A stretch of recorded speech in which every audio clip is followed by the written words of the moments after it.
بسم اللہ الرحمن الرحیم۔ پروگرام سچ کے سفر کے ساتھ میں ہوں سجاد ترین۔ آج ہمارے ساتھ موجود ہیں ماہر تعلیم علامہ اقبال اوپن یونیورسٹی کے وائس چانسلر جناب ڈاکٹر ضیاء القیوم صاحب۔ بہت شکریہ سر، آپ نے ٹائم نکالا۔ ڈاکٹر صاحب یہ بتائیں کہ اس جو یونیورسٹی ہے اس کا قیام کب عمل میں لایا گیا؟ ترین صاحب، یہ یونیورسٹی 1974 میں قائم ہوئی اور اس کا نام پیپلز اوپن یونیورسٹی تھا۔ اس وقت کے پرائم منسٹر ذوالفقار علی بھٹو صاحب کے دور میں یہ بنی اور اس کے بعد پھر اس کا نام 1977 میں علامہ اقبال اوپن یونیورسٹی رکھا گیا۔ سر، اس یونیورسٹی کا جو کام کرنے کا طریقہ ہے، بچوں کو تعلیم دینے کا طریقہ ہے، وہ کیا ہے؟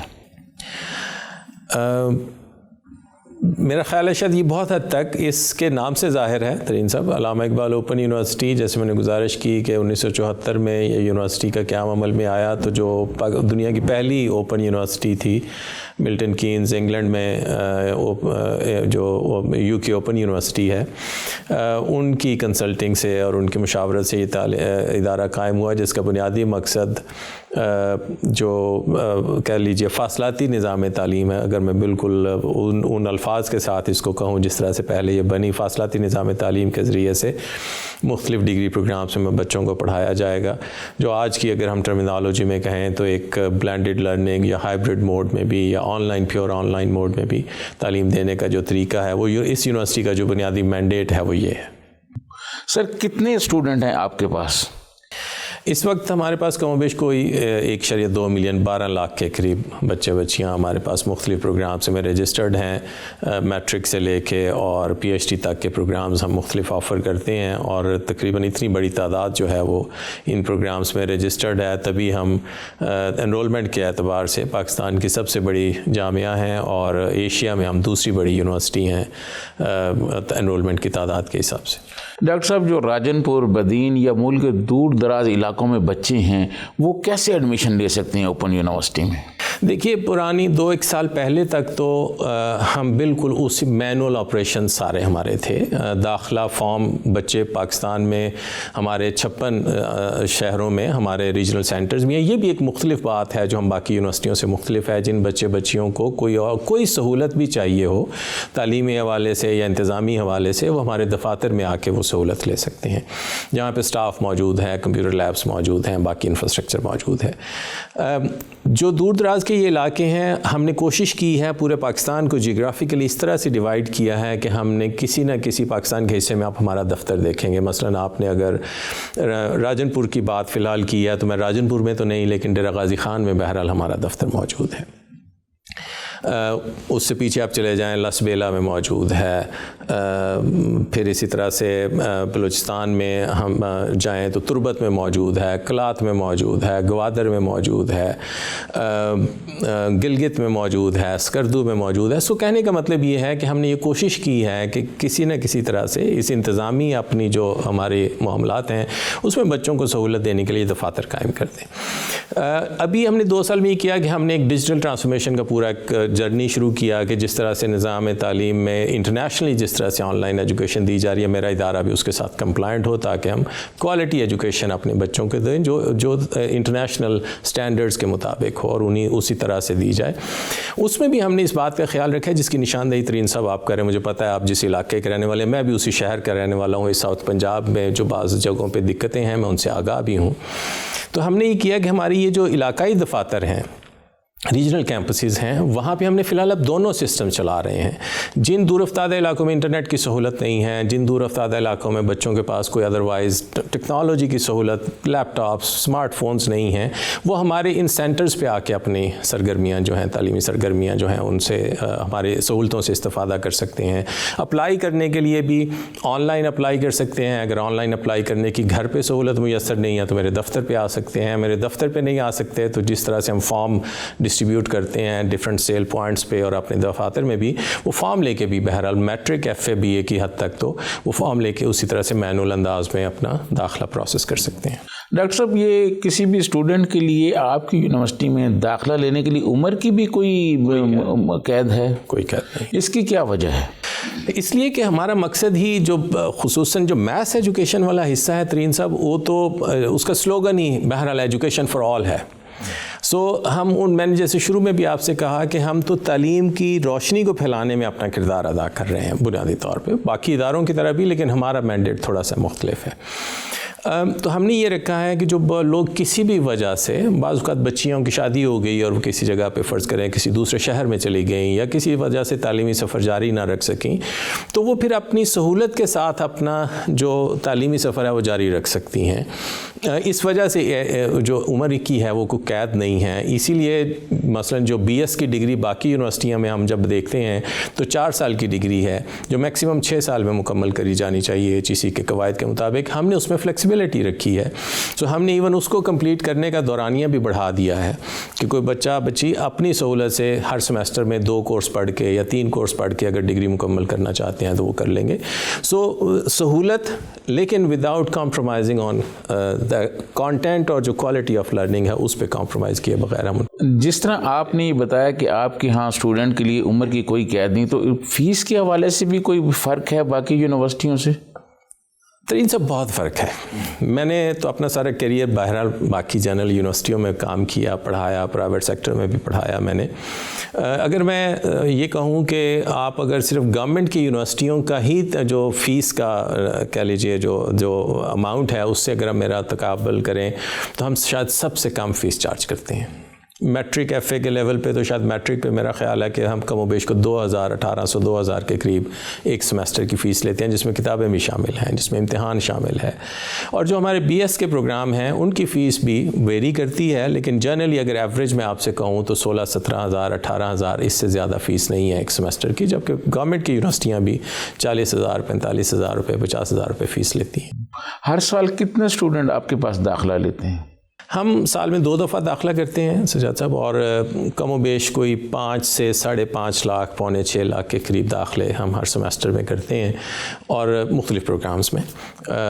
جو میرٹ کے پروگرام نہیں ہیں، یعنی میٹرک FA جس کو میں میتھس ایجوکیشن کہتا ہوں، باقی جو BS کے پروگرام ہیں کچھ میرٹ کے بھی ہیں، جیسے فیکلٹی آف سائنس میں جو ہم داخلے کرتے ہیں اس میں ہم اتنے بچے داخل کرتے ہیں جتنی ہمارے پاس یہاں پہ لیب کی سہولتیں موجود ہیں، تاکہ ہم پھر اگین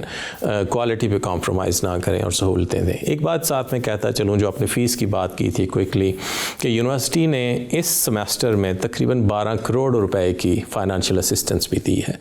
ہم نے اس کم فیس ہونے کے باوجود اپنی جو فائنانشیل اسسٹنس والا پورشن تھا اس کو بھی ایون بڑھایا ہے کہ اگر کوئی بچی اپنی فیس ادا نہیں کر سکتا تو ادارہ جو ہے وہ ایک طریقہ کار ہے جس کو ہم اڈاپٹ کرتے ہیں، اس کی تفصیل وہ ہماری ویب سائٹ سے یا اپنے جو علاقائی ہمارے دفاتر ہیں ان سے لے سکتے ہیں بچے، ہم ان کی فیس بھی پوری ڈگری کی ادا کرتے ہیں۔ ڈاکٹر صاحب، یہ جو آپ کی یونیورسٹی ہے، اس یونیورسٹی سے جو بچے ڈگریاں حاصل کرتے ہیں ان کی بین الاقوامی سطح پر کیا حیثیت ہے؟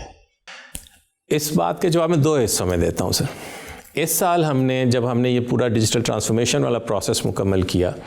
تو ہم نے آپس میں بیٹھ کے مشورہ کیا کہ اب گوادر سے پڑھنے والا بچہ، کوئی بچہ میرے پاس گوادر سے پڑھ رہا ہے یا کراچی سے پڑھ رہا ہے یا لاہور سے پڑھ رہا ہے، اور اس کو پڑھانے والا ہو سکتا ہے ملتان کا کوئی استاد ہو یا فرض کریں کوئی کراچی کا استاد ہو، تو ہم نے اس ٹیکنالوجی کے انفراسٹرکچر کے ذریعے سے یہ حد بندیاں تو ختم کر دیں، اور ہم کوالٹی ٹیچرز جہاں سے ہمیں میسر ہیں ہم ان کو انگیج کرتے ہیں، اور کوئی بھی بچی کہیں سے بھی پاکستان کے حصے سے اس کو 70 کی کلاس میں، پھر یہ بھی نہیں ہے کہ کوئی 1000 بچے پڑھ رہے ہوں، ہم ان کو ورچوئل کلاس رومز میں 70 میں ڈیوائڈ کرتے ہیں، اور ہر 70 کے ورچوئل کلاس روم کو ایک ٹیچر پڑھاتا ہے۔ یہ بھی ایک ایسا یونیک نظام ہے جو آپ کو پاکستان کی باقی کسی یونیورسٹی میں نظر نہیں آئے گا۔ لیکن دوسری اسی کے ساتھ میں بات کر رہا ہوں کہ ہم نے پھر مشورہ کیا کہ جب ہم ملک کے اندر ان ساری جغرافیائی حدود سے آزاد ہو کے بچوں کو پڑھا رہے ہیں تو ہم پھر انٹرنیشنل، ہم اپنے آفس کو یہ ٹارگٹ دیا کہ ہمیں انٹرنیشنل اسٹوڈنٹس بھی رجسٹر کرنے چاہیے۔ اس سمیسٹر میں ہم نے 230 طلبہ و طالبات کو داخل کیا اپنی یونیورسٹی کے مختلف پروگرامز میں، جو کوئی 13-14 مختلف ممالک سے ہیں۔ تو اگر ڈگری کی ویلیو، پہلا سوال تو سوال کے جواب میں سوال ہے، نہ ہو تو ایک باہر رہنے والا کوئی بھی بچی ہمارے سے ڈگری لے کے اور باہر کہیں پہ نوکری اگر کرتا ہے یا کرنا چاہتا ہے تو ہمارے پاس نہ آئے۔ دوسری بات یہ ہے جو بڑی ایک اکیڈیمک بات ہے، وہ یہ ہے کہ ترین صاحب ہم وہی کریکولم پڑھاتے ہیں جو HEC کا منظور شدہ کریکولم ہے جو پاکستان کی باقی یونیورسٹیوں میں پڑھایا جا رہا ہے، اور ان کو پڑھانے والے وہی اساتذہ کرام ہیں، کم و بیش 90 سے 95% وہی اساتذہ کرام ہیں جو پاکستان کے مختلف اداروں میں پڑھاتے ہیں۔ میرے جو اساتذہ کرام ہیں وہ کورس سپرویژن کا کام کرتے ہیں، وہ کورس کوآرڈینیشن کا کام کرتے ہیں، وہ کورس ڈیولپمنٹ کا کام کرتے ہیں۔ پڑھانے والے تو اسی ملک کے اساتذہ کرام ہیں، اور کانٹینٹ بھی وہی ہے، کریکولم بلکہ وہی ہے جو کہ باقی اداروں میں پڑھایا جاتا ہے۔ ناظرین، یہاں ایک وقت ہوا بریک کا، بریک سے واپس آئیں گے تو ڈاکٹر صاحب سے مزید گفتگو جاری رکھیں گے۔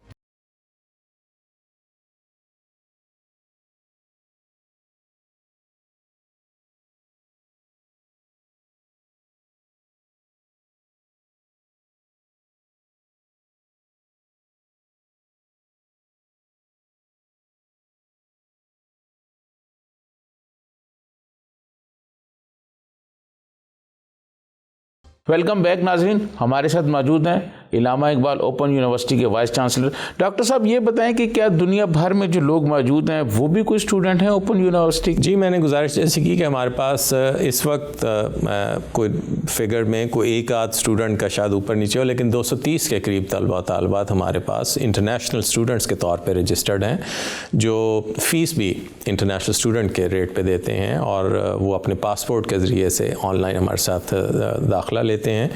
اور الحمدللہ اس میں ہم بڑی کامیابی سے اپنا ایک یہ ٹارگٹ لے کے چلے ہیں کہ انشاءاللہ اگلے 3 سال میں ہماری یہ ٹارگٹ ہے کہ ہم کم از کم 5000 انٹرنیشنل اسٹوڈنٹ جو ہیں ہم اپنے مختلف پروگرامز میں رجسٹر کریں گے۔ ڈاکٹر صاحب، پوری دنیا اب ڈیجیٹل ہو رہی ہے، تو آپ کی یونیورسٹی اس حوالے سے کیا کر رہی ہے؟ ہماری یونیورسٹی سنگاپور کے بعد ساؤتھ ایسٹ ایشیا میں دوسری یونیورسٹی ہے جس کے پاس وہ انٹیگریٹڈ ٹیکنالوجی کی سویٹ آف اپلیکیشنز ہیں جو پاکستان میں تو بہرحال کسی بھی یونیورسٹی میں نہیں ہیں۔ ہم نے فروری 2019 میں اس پورے پروسیس کا آغاز کیا ترین صاحب، اور ہم نے ایک بڑی کاوش کے بعد میرے یہاں کے اساتذہ کرام نے، میری ایڈمنسٹریشن کے لوگوں نے، میرے ٹیوٹر صاحبان نے، میرے ریسورس پرسن صاحبان نے بڑا تعاون ہمارے ساتھ کیا، اور الحمدللہ 31 دسمبر 2020 کو ہم نے اس پروجیکٹ کا فارمل کلوئر کیا ہے، اور میری یونیورسٹی میں اب داخلے سے لے کے ڈگری تک کا پورا پروسیس جو ہے وہ اکیڈیمک سائیکل جو ہے وہ آٹومیٹڈ ہے۔ جو فائنانس کا پورا پورشن ہے انٹرپرائز ریسورس پلاننگ کا، جس میں پے رول ہے، جس میں HR ہے، جس میں پروکیورمنٹ کا پورا سائیکل ہے، ایسٹ مینجمنٹ ہے، یہ سارا آن لائن ہے، اویلیبل ہے، جس سے ٹرانسپیرنسی آئی، جس سے ہماری ایڈمنسٹریشن بہتر ہوئی ہے۔ ہم آج کل الومنائی پہ کام کر رہے ہیں، انشاءاللہ الومنائی کا ایک بڑا کمپریہنسو پورٹل جو ہے وہ ہم لانچ کر دیں گے، جس سے ہم اس سوال کا جواب بھی دے سکیں گے جو آپ نے تھوڑی دیر پہلے کیا، کہ میرے لوگ جو میرے سے پڑھتے ہیں، جو میرے ادارے کے ساتھ تعلیم جاری رکھتے ہیں اور ڈگری لیتے ہیں، ان کی مارکیٹ میں کہاں کہاں پہ ایکسیپٹنس ہے اور کہاں کہاں پہ وہ کام کر رہے ہیں۔ ہم آپ سے وہ ڈیٹا بھی انشاءاللہ کچھ عرصے میں شیئر کر سکیں گے، اور مجھے بہت یقین ہے انشاءاللہ کہ آپ کو وہ ڈیٹا دیکھ کے خوشی ہوگی کہ ہمارے سے پڑھے ہوئے لوگ بہت سینئر عہدوں پہ بھی پاکستان میں اور پاکستان سے باہر کام کر رہے ہیں۔ اور اسی ڈیجیٹل ٹرانسفارمیشن میں ہم نے جو ٹیوٹر کے ایلوکیشن کا نظام تھا وہ سارا آٹومیٹ کر دیا۔ سو کہنے کا مطلب، اور اسی طرح سے جو پورا اکیڈیمکس کا نظام تھا، کورس رجسٹریشن سے لے کے کورس کے پڑھانے تک اور امتحان تک، وہ سارا نظام بھی ہم نے الحمدللہ بہت حد تک آن لائن کر دیا ہے، جس سے نہ صرف اسٹوڈنٹس کو سہولت میسر ہے بلکہ جو اکیڈیمک ڈسپلن اور جو آڈیٹنگ ہے وہ بھی انشور کرنی زیادہ آسان ہو گئی ہے، چونکہ ہمارے پاس تعداد بہت زیادہ تھی انرولمنٹ کی، تو مینول یا آپریشن جاری رکھنا ممکن ہی نہیں تھا۔ ڈاکٹر صاحب، اوپن یونیورسٹی کتنے شعبوں میں لوگوں کو ڈگریاں دے رہی ہے؟ کم و بیش 120 ڈفرینٹ پروگرامز ہیں، اگر میں ریکال صحیح کر پا رہا ہوں، جس میں ہم ڈگری پروگرامز آفر کرتے ہیں، اور جو کورسز کی تعداد ہے جو ہمارے سیمیسٹر میں آفر کرتے ہیں وہ میرا خیال ہے 2000 سے زیادہ ہے جو ڈگری پروگرامز میں۔ میڈیا اور ابلاغیات کے حوالے سے یونیورسٹی کیا کر رہی ہے سر؟ میڈیا اور ابلاغیات میں جی ہم الحمدللہ ایک ماسٹرز ڈگری پہلے سے آفر کرتے تھے، BS ایک 4 سال کا پروگرام ہے جو ہم آفر کرتے ہیں، ہم اس میں MPhil کا پروگرام آفر کرتے ہیں، PhD کا پروگرام آفر کرتے ہیں، ایون اس میں ایک پروفیشنل ٹریک ہے، جو ورکنگ جرنلسٹ ہیں ان کے لیے وہ ٹریک ہے جس میں وہ اپنی کوالیفیکیشن امپروو کر سکتے ہیں۔ تو الحمدللہ بڑا ایک وائبرنٹ اور ڈائنامک ڈپارٹمنٹ ہے ہمارا، اسی وائس چانسلر آفس کے ساتھ ان کی ایک بہت اکوپڈ کہہ لیجیے بلڈنگ موجود ہے، جس میں TV اسٹوڈیوز ہیں، جس میں ریڈیو FM ریڈیو کی سہولت ہے، جس میں باقی اساتذہ کرام اور پیرافرنیلیا موجود ہے۔ ڈاکٹر صاحب، جب میں آپ کا انٹرویو کرنے آ رہا تھا تو ہم نے سماجی رابطے کی ویب سائٹ پہ آپ کے بارے میں یہ بتایا، تو بہت سے بچوں نے یہ سوالات بھیجے کہ کیا ایف ایس سی کے بعد انٹری ٹیسٹ جو لیا جاتا ہے یہ کیوں کیا جاتا ہے؟ یہ بچوں کے ساتھ ناانصافی ہے۔ ترین صاحب، اب جو میں رائے دوں گا وہ میری ذاتی رائے ہے، ایک اس ملک کا شہری ہونے کے ناطے اور ایک استاد ہونے کے ناطے میں بالکل اس کے حق میں نہیں ہوں، یہ میری ذاتی رائے ہے۔ اور جن اداروں میں میری اس رائے پہ میں لوگوں کو کنونس کر کے منا سکا، ہم نے وہاں پہ انٹری ٹیسٹ ختم کر دیے۔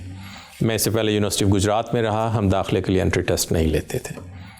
اس کی کیا وجہ ہے؟ یہ کیوں انٹری ٹیسٹ لیے؟ اس کے ریشنل ہیں ترین صاحب، جو لوگ اس کے حق میں بات کرتے ہیں ان کا خیال یہ ہے کہ ہم سٹینڈرڈائز کر رہے ہیں۔ مختلف فرض کریں اگر ہم بورڈ لیول کی بات کریں تو مختلف بورڈز میں فرض کریں اگر کہیں پہ بھی تفاوت ہے ایویلویشن میں یا کانٹینٹ ڈیلیوری میں یا جو بھی آپ اس کو نام دے لیں، تو ہم ایک انٹری ٹیسٹ کے ذریعے سے ساروں کو جانچ لیتے ہیں اور سارے پھر ایک سکیل پہ ایویلویٹ ہو رہے ہوتے ہیں، ایک طرح سے کہہ لیجئے۔ اور ایک سکیل سے مراد یہ ہے کہ جو بھی وہاں پہ ان کی پرفارمنس ہے اس کی بنیاد پہ میرٹ بنا لیا جاتا ہے۔ میرا اس پہ تھوڑا سا جو فلسفی ہے وہ مختلف ہے۔ میں یہ کہتا ہوں کہ اگر میرے نظام میں کہیں پہ بھی اگر کہیں کمی کوتاہی ہے، کمی ہے، تو ہمیں اس نظام کی اس کمی کو بہتر کرنے کی کوشش کرنی چاہیے، بجائے اس کے کہ اس کے اوپر ہم مزید لیئرز کریٹ کرنی شروع کریں۔ کیا اس کا مطلب یہ ہے، یہ میرا بھی سوال ہے، کہ میں اپنے امتحانی نظام اور مختلف اداروں میں پڑھانے والے اساتذہ کرام کے بعد ان کے اسیسمنٹ سسٹم پہ ٹرسٹ نہیں کرتا؟ اگر ایسا ہے تو مجھے بہرحال وہاں واپس جا کے اس کو بہتر کرنے کی بھی کوشش کرنی چاہیے، بجائے اس کے کہ میں مثلاً ایک مثال ملتان کی دے سکتا ہوں۔ کچھ سال پہلے کی بات ہے، ایک بچی جس کی بورڈ میں 2nd position I F S C میں، اس کا میڈیکل کالج میں داخلہ نہیں ہو سکا۔ آپ اس بچی کے ٹراما کا اندازہ کریں ذرا کہ اس کی کیفیت کیا ہوگی، صرف اس لیے وہ کہیں جب اٹیمپٹ کرنے لگی، جو میرے علم میں بات آئی واللہ عالم، کہ جیسے وہ سوال نمبر 2 ہوگا اور اس کے آگے ملٹیپل چوائس کویسچنز ہیں اور آپ نے وہ سرکلز فل کرنے ہوتے ہیں، تو اس نے اوپر سے سیکوینس غلط کر لیا۔ جب دوسرا سوال پڑھ رہی تھی تو شاید پہلے یا تیسرے والے پہ اس نے فل کرنا شروع کر دیا، اور جس کا نتیجہ یہ نکلا کہ اگلے بہت سارے سوال اس کے غلط ہو گئے، جو ادروائز ہو سکتا ہے اس نے ٹھیک اٹیمپٹ کیے ہوں، سیکوینس غلط ہونے کی وجہ سے۔ میرے اپنے عزیزوں میں اسی طرح سے ایک بچی کے ساتھ ہوا۔ میں ذاتی طور پہ تو یہ سمجھتا ہوں کہ یہ ایک ظاہر ان بچیوں کے ساتھ ان کی حق تلفی بھی ہے جو ادروائز بہرحال پرفارم کر کے آئے ہیں۔ ڈاکٹر صاحب، کچھ لوگوں کا خیال ہے کہ جو پرائیویٹ اکیڈمی ہیں یہ ایک مافیا کی شکل بنی ہوئی ہے اور یہ نہیں چاہتی کہ انٹری ٹیسٹ ختم ہو۔ تو سر قصور کس کا ہے؟ میں نے تو اس لیے دبے چھپے لفظوں میں کہا کہ اس کا مطلب ہے کہ میں اپنے سسٹم پہ ٹرسٹ نہیں کر رہا، اور اس سسٹم پہ مسٹرسٹ اور کا اظہار کر کے نہ صرف یہ کہ میں اپنے سسٹم کو کمپرومائز کر رہا ہوں، جو کہ سارا جو میرا کالج سٹرکچر ہے یا ایف ایس سی کروانے والا سٹرکچر ہے، اور دوسرا بہرحال اسی سے جب یہ سسٹم موجود پہ میرا ٹرسٹ نہیں تھا تو لامحالہ کچھ لوگ ایسے شامل ہوئے جنہوں نے اس کے ذریعے سے بہرحال اپنا ایک بزنس بنانے کی کوشش کی، اور اس میں کوئی شک نہیں ہے کہ یہ اربوں روپے کا بزنس ہے ہر سال کا، اور بچیاں ایون بڑے شہروں میں جا کے ہاسٹلوں میں رہ کے اس کی تیاری کرتے ہیں اور اس کے بعد امتحان دیتے ہیں۔ میں تو ذاتی طور پہ یہ سمجھتا ہوں کہ ہمیں کوئی مناسب لائحہ عمل تیار کر کے اپنے امتحانی نظام کو بہتر کر کے اور میرٹ پہ داخلے کرنے چاہیے، بجائے اس کے کہ ہم انٹری ٹیسٹ لیں۔ ڈاکٹر صاحب، آپ وی سی بھی ہیں، اور یہ جو کورونا کی وجہ سے تعلیم پر جو امپیکٹ آیا ہے اسے آپ کیسے دیکھتے ہیں؟ ترین صاحب، اس پہ دیکھیں، میں ذاتی طور پہ سمجھتا ہوں کہ آپ کچھ بھی کر لیں، آپ یا تو ہماری یونیورسٹی چونکہ پرائمریلی اسی طرح کے نظام تعلیم میں ایکسپرٹیز رکھتی ہے تو شاید ہمیں بہت دقت پیش نہیں آئی، اور ہم آلریڈی بھی ایوالو بھی کر رہے تھے، ٹرانسفارم بھی ہو رہے تھے۔ لیکن جہاں پہ یہ سہولتیں میسر نہیں تھیں، اساتذہ کرام ٹرینڈ نہیں تھے اس طرح سے، بچے اس طرح سے پڑھنے پہ ٹرینڈ نہیں تھے، بچوں کے پاس سہولتیں میسر نہیں تھیں، اساتذہ کے پاس ایون پڑھانے کے لیے سہولتیں میسر نہیں تھیں، تو بہرحال وہاں پہ کہیں نہ کہیں لرننگ کمپرومائز ہوئی ہے۔ آپ مختلف حوالوں ایف ایس سی میں میرا خیال ہے اس دفعہ شاید پورے مضامین کا امتحان نہیں ہوا، صرف الیکٹیوز کا میرا خیال ہے امتحان ہوا۔ اسی طرح باقی لیولز پہ بھی میں سمجھتا ہوں. تو اس کے لیے میرا خیال ہے کہ یہ پلان کیا جانا چاہیے. کوئی بھی ریمیڈیل کہہ لیجیے ایک طرح سے کریش کورس ٹائپ ڈیزائن کیے جانے چاہیے, جس سے جو بچوں کی یہ جو لرننگ کہیں نہ کہیں پہ افیکٹ ہوئی ہے مختلف لیولز پہ, اس کو ایک کریش پروگرام کی طرح ریمیڈیل کلاسز کے ذریعے سے پورا کیا جانا چاہیے. ناظرین یہاں وقت تو ایک بریک کا, بریک سے واپس آئیں گے تو مزید گفتگو جاری رکھیں گے.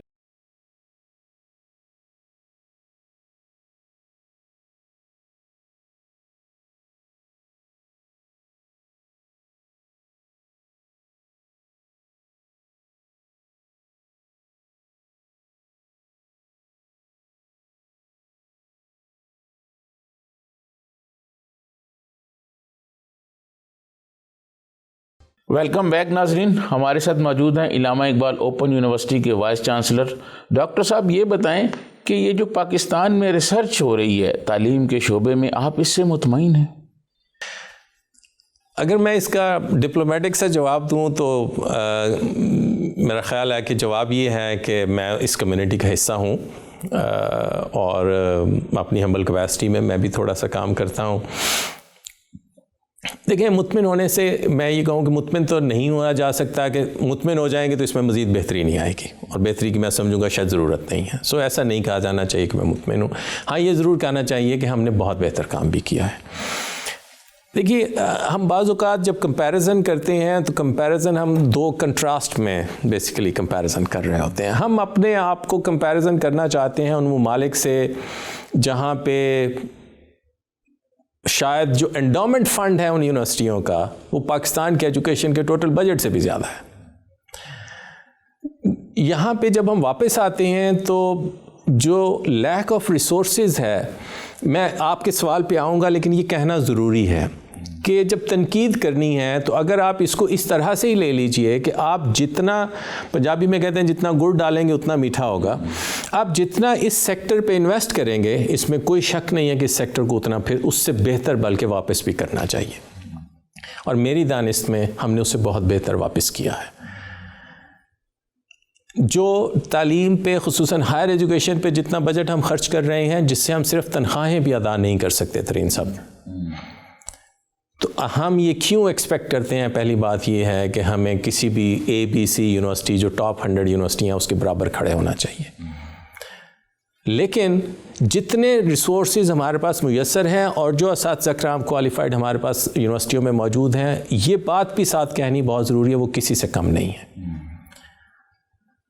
پچھلے دنوں بھی ایک آرٹیکل پڑھ رہا تھا, ایک برک انڈیکس آیا, میرا خیال ہے برازیل, رشیا, شاید انڈیا اور چائنا, میرا خیال ہے کہ جو پیپر پبلش ہوئے پاکستان سے, ان کا جو سائٹیشن انڈیکس ہے وہ ان 4 ملکوں سے زیادہ تھا. اور سائٹیشن سے مراد یہی ہے کہ جو کام میں نے کیا ہے, جو آپ نے کیا ہے, جو پاکستان کے یونیورسٹیوں میں کام کرنے والے اساتذہ کرام نے ریسرچ پبلش کی ہے, وہ دنیا بھر میں مختلف لوگوں نے سائٹ کی ہے, ریفر کی ہے, کہیں نہ کہیں اپنے کام میں استعمال کر کے اسے آگے کو کام کیا ہے. وہ اگر اس قابل تھی تو کسی نے سائٹ کیا, وگرنہ اس کو سائٹ کرنے کا کوئی بہت, اور یہ ایک بہت اچھا پیمانہ ہے یہ گیج کرنے کے لیے کہ آپ کی ریسرچ کتنی امپورٹنٹ ہے, کتنی ریلیونٹ ہے اس باڈی آف نالج کے لیے. سو مطمئن نہ ہونا کہنا کے ساتھ میں یہ ضرور کہنا چاہتا ہوں کہ شاید ہمیں ریسرچ پہ مزید فوکس کرنے کی ضرورت ہے.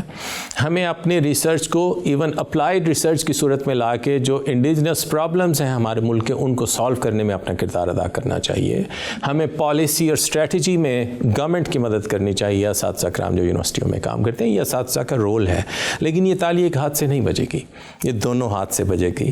پالیسی اور اسٹریٹجی کے لیے اگر آپ یونیورسٹی کے اساتذہ کرام کو انگیج کریں گے تو وہ اپنی رائے دیں گے, تو تب آپ ہم پہ اعتراض کر سکتے ہیں کہ وہ رائے کتنی ورتھ تھی, وہ پالیسی ڈاکومنٹ کتنا بہتر تھا یا بہتر نہیں تھا.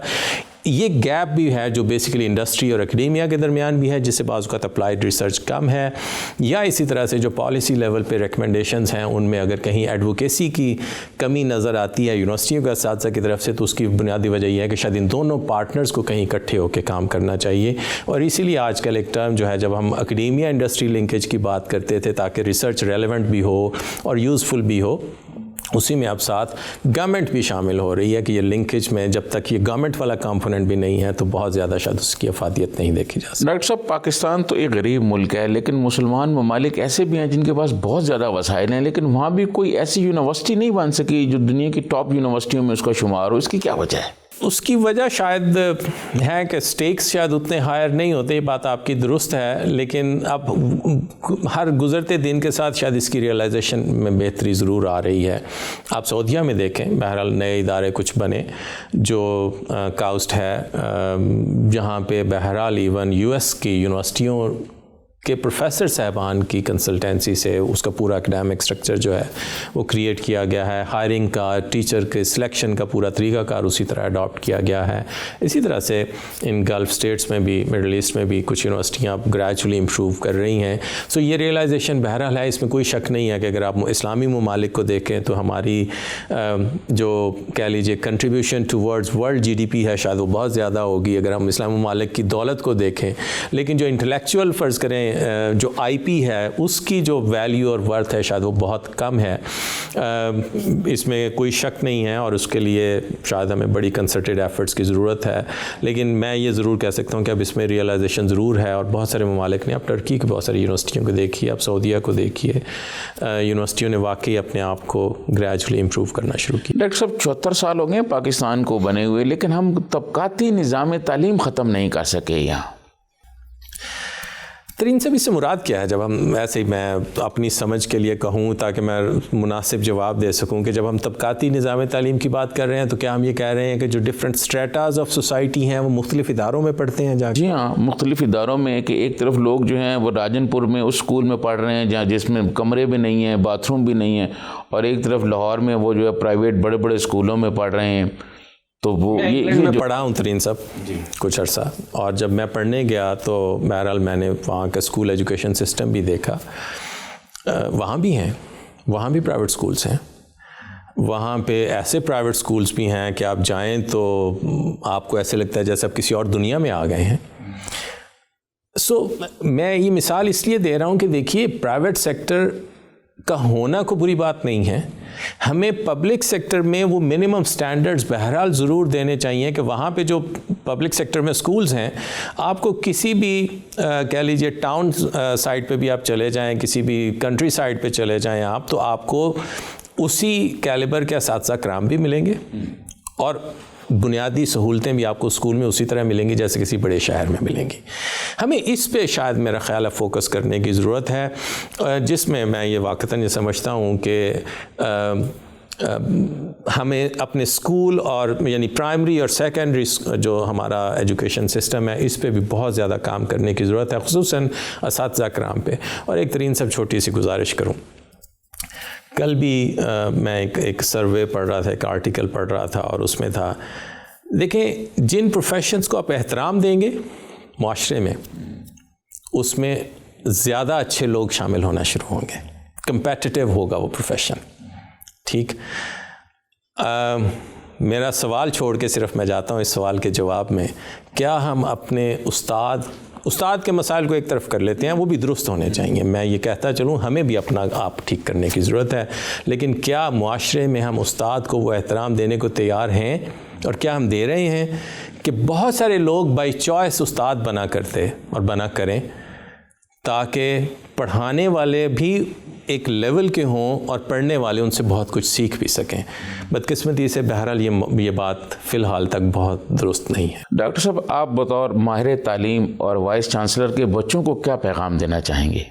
دیکھیے جی، میں تو ان اسٹوڈنٹس کو جو میرے ساتھ پڑھتے ہیں یا جو پاکستان کے مختلف اداروں میں پڑھتے ہیں، میری تو گزارش پہلی یہ ہے کہ اس ملک کو وہ واپس کرنے کی کوشش کریں جو اس کا آپ پہ قرض ہے۔ حق مانگنے کی بجائے حق دینا شروع کریں، آپ کو اپنے حق ملنے شروع ہو جائیں گے۔ محنت، دیانتداری اور ایک عزم مصمم سے آپ کو اپنے راستوں کا تعین کر کے اس پہ چلنے کی ضرورت ہے۔ اللہ تعالیٰ نے آپ کو ہر وہ صلاحیت دی ہے جس سے آپ اپنے ان ٹارگٹس کو اچیو کر سکتے ہیں، صرف ایک پیشنس اور کنسسٹنسی اور کمٹمنٹ ٹو دا کاز بہرحال چاہیے، جو شاید تھوڑا سا مشکل ہے جس کو پریکٹس کرنا، لیکن میں بہرحال میں یہ سمجھتا ہوں کہ اگر سینئرز کی کہ ان کو کاؤنسلنگ اور ان کی گائیڈنس میسر رہے، تو یہ جو آج ہماری جنریشن ہے یہ ہم سے 100 گنا بہتر ہے. ان کو تھوڑا سا فوکس دینے کی ضرورت. بہت بہت شکریہ ڈاکٹر صاحب. ناظرین، آپ نے ڈاکٹر صاحب کی گفتگو سنی. اسی کے ساتھ سجاد ترین کو اجازت دیجیے. اللہ حافظ.